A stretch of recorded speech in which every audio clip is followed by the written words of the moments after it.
দিন শেষে ঘরই যেন সুখ। তাহলে সেই ঘরটাকে একটু আকর্ষণীয় করা যায় বই কি। স্বাদ তো সকলেরই রয়েছে, সাধ্য থাক না একটু অল্প।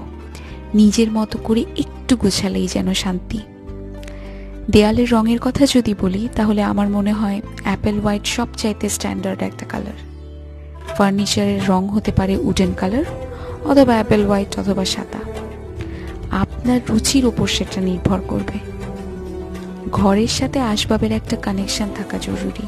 হতে পারে আপনার ভিন্টেজ লুক পছন্দ, কারো বা আবার আলো আধারি, কেউ আবার পছন্দ করে অতিরিক্ত মাত্রার চকচকে লাইট, ঝাড়বাতি। সেটা নির্ভর করবে ঘরের ফার্নিচার এবং ঘরের আয়তন কতটুকু সেটার ওপর। সাজানো গোছানো শৈল্পিক ঘর মনে আনে প্রশান্তি। কেননা দিন শেষে তো আপনার ঘর আপনারই।